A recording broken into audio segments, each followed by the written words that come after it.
Il est important de comprendre, c'est que quand on est en surpoids, on a 3 catégories de kilos. La première catégorie, ce que j'appelle le surpoids physiologique. Celui qui est là, parce que peut-être je mange un peu en mode robot, en tout cas je ne réponds pas spécifiquement à mes besoins. Je suis plutôt au-delà de mes besoins. Donc, kilos physiologiques. Physiologique. Deuxièmement, les kilos émotionnels.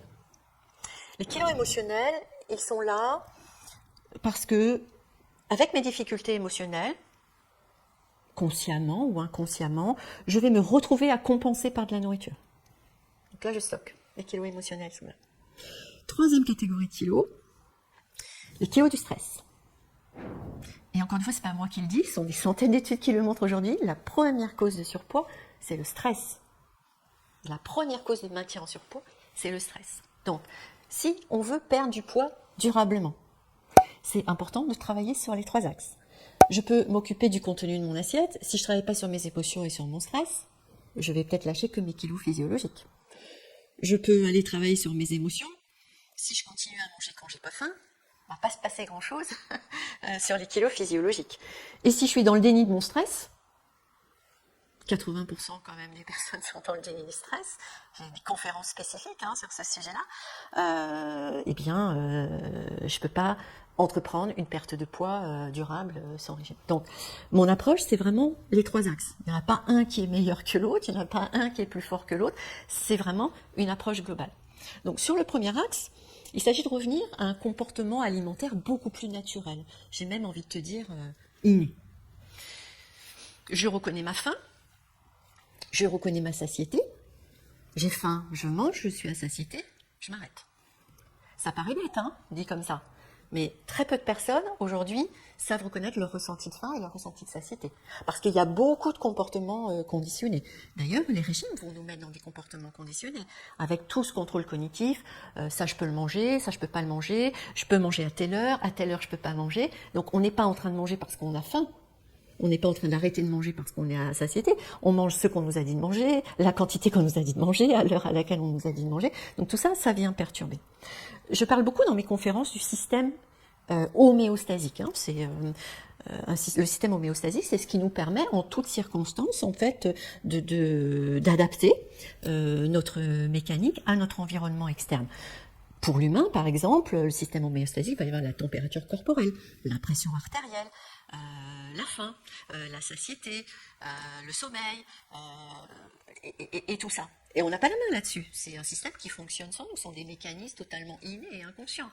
Prenons l'exemple de la température corporelle. Tu ne vas pas décider que tu es à 37 degrés. Ça se fait sans toi. Tu as chaud, tu reçois un signal, il faudrait peut-être que tu te découvres. Tu as froid, tu reçois un signal, il faudrait peut-être que tu te couvres. Mais ce n'est pas toi qui décides d'être à 37 degrés. Eh bien, la faim fait partie du système homéostasique. C'est un mécanisme inné qui ne fait pas appel à la raison. Prenons l'exemple d'un bébé. Le bébé, il n'a rien appris, il arrive au moment où il a faim, il crie. Pour manifester qu'il a faim, il attend de toi que tu viennes lui donner à manger. Il est à satiété, tu peux toujours continuer à lui mettre le biberon dans la bouche, il va tourner la tête. Pourquoi ? Parce qu'il est à satiété. Donc, ce mécanisme-là, il fait partie de nous, on l'a en nous, par des comportements conditionnés, par des règles diététiques en tout genre, et à force de régime, on est venu, et par l'éducation aussi, bien sûr, on est venu tout mettre à mal, tout mettre en l'air. Donc, l'idée, c'est de revenir avec des choses pratico-pratiques à ces ressentis de faim et ces ressentis de satiété. Ça va être le premier axe. Deuxième axe, travailler sur ses émotions. Travailler sur ses émotions, c'est ce qui va permettre de stopper les compulsions. C'est quoi une compulsion ? Je détourne la fonction nutrition pour répondre à un émotionnel qui m'a posé problème, que je n'ai pas vraiment résolu. Je vais adopter un comportement de compensation et donc je vais manger. Manger pour ne pas résoudre mon problème émotionnel. Donc, l'idée, c'est de travailler sur ce qui amène à manger par compensation. L'image que je prends toujours quand je suis en coaching, parfois les personnes arrivent et me disent « Ah, Marie-Claude, hier j'avais encore la main dans le pot de confiture, j'ai pas pu m'arrêter, qu'est-ce que tu peux faire pour moi pour que je m'arrête ?» Et moi je dis « Je peux rien faire pour toi quand tu as la main dans le pot de confiture, c'est trop tard.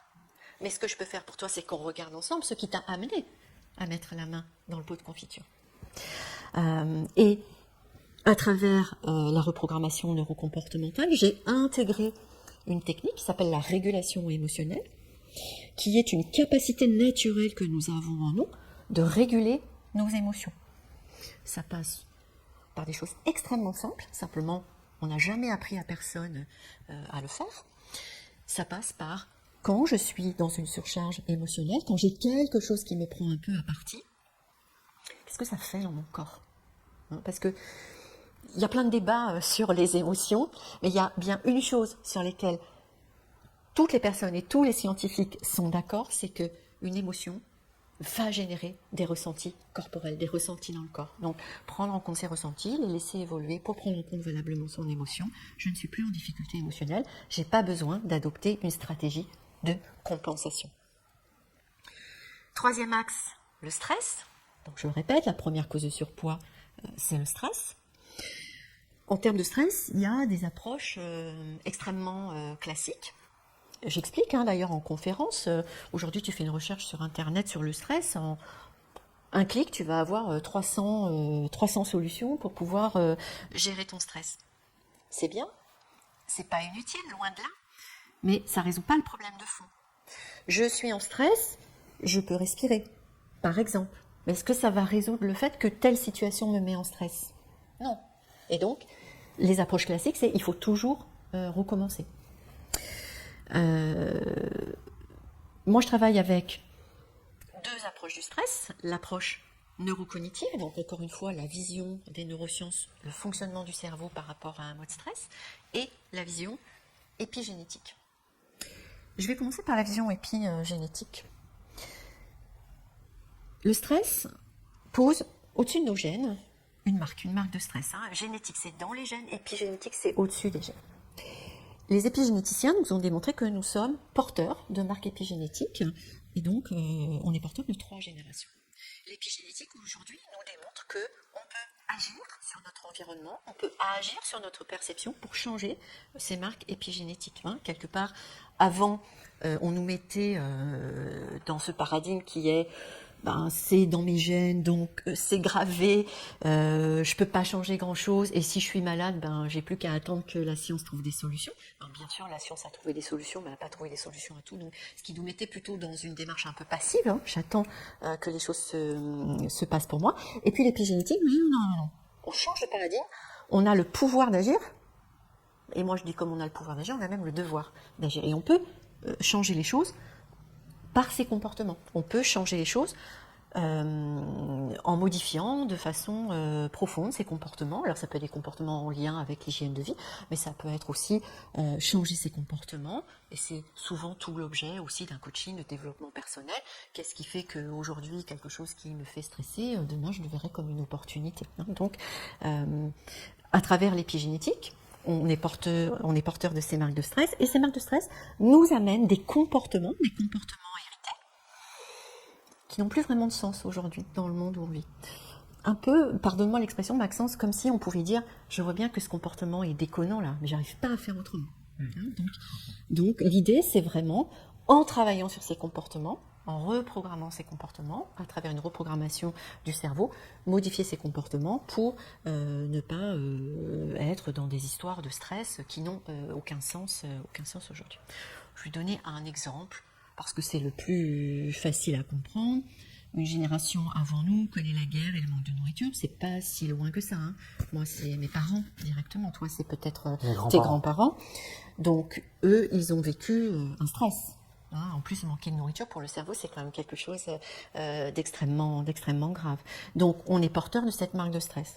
Quand on est porteur de cette marque de stress, on ne va pas s'intéresser là aux maladies qu'on pourrait développer, on va juste s'intéresser au comportement. On a des comportements hérités, souvent inconscients. Finis ton assiette.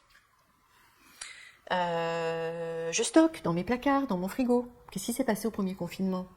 Les gens stockaient, on était vraiment dans les peurs de manquer. Moi qui viens de la campagne, de la ferme, les bocaux, les congélateurs qui sont pleins, il y en a 2, et beaucoup de stockage en termes de bocaux, voire même des boîtes de conserve, ce genre de choses. C'est exactement ça. Autre type de comportement, manger par anticipation. Il est midi, d'habitude je mange à 13h, à 13h je vais être en réunion, je pourrais pas manger. Voilà, c'est grave, je mange maintenant. Qu'est-ce qui se joue dans mon cerveau quand j'adopte ce type de comportement? Dans une heure, si c'est la guerre, je n'aurai plus rien à manger. Donc ces comportements qui étaient valides pour les personnes qui ont connu cette difficulté ne sont plus valides pour nous. Et pourtant, ils conditionnent bon nombre de choses qu'on fait dans la vie. Donc ça, c'est la chose la plus facile à comprendre. Mais ça, les stress hérités, ça concerne tous nos domaines de vie. Par exemple, la programmation neurolinguistique parlera de messages contraignants, les fameux « sois fort »,« sois parfait »,« dépêche-toi », etc. Tout ça, c'est fait partie des stress inconscients. Donc ça, c'était sur le stress, l'aspect épigénétique. Donc on a la possibilité de modifier ça. Notre destin génétique, on a même le devoir, moi je dis la responsabilité de le faire. La deuxième approche du stress que je mets en avant, c'est l'approche neurocognitive, donc la vision des neurosciences, à travers une démarche qui s'appelle l'intelligence du stress. Je ne suis pas à l'origine de l'intelligence du stress, c'est monsieur Jacques Fradin qui nous a amené ça, qui dit globalement la chose suivante. On a deux grands modes mentaux. Plutôt le cerveau du bas, mode adaptatif. Lui, il est là pour appliquer une recette. Il fait comme s'il savait toujours. Il fonce. Mode adaptatif, cerveau de l'évolution de l'homme, cortex préfrontal, qui devrait pouvoir être recruté beaucoup plus souvent, mais comme l'autre est plus ancien, il a pris la place depuis plus longtemps, on a un petit peu de mal à le recruter. Et donc, quand on ne recrute pas le bon mode mental face à quelque chose qui nous stresse, le stress n'est qu'un signal envoyé par notre cortex préfrontal pour dire « Hey, il va peut-être falloir switcher là, ton mode mental, pour ne pas voir la situation de la même manière, mais plutôt de la voir comme un explorateur là, qui découvre la situation. Qu'est-ce qu'il pourrait en dire, Il est un peu neutre, il n'est pas impliqué émotionnellement. Qu'est-ce qu'il peut en voir, qu'est-ce qu'il peut en dire, de manière à trouver ses options et faire de son stress une vraie source de performance, et pas juste voilà, mais ça me stresse, et puis ça va être difficile etc., etc. Donc ça, c'est vraiment des façons de travailler de façon profonde sur le stress, parce que comme je le disais tout à l'heure, on peut chercher des trucs sur internet, comment je gère mon stress, c'est bien, c'est efficace, mais à la prochaine situation de stress, je vais devoir recommencer. Et donc là, l'apport des neurosciences, c'est comment je peux travailler en profondeur pour sortir des situations qui habituellement, je les vois comme quelque chose qui pourrait être stressant, comme plutôt une opportunité.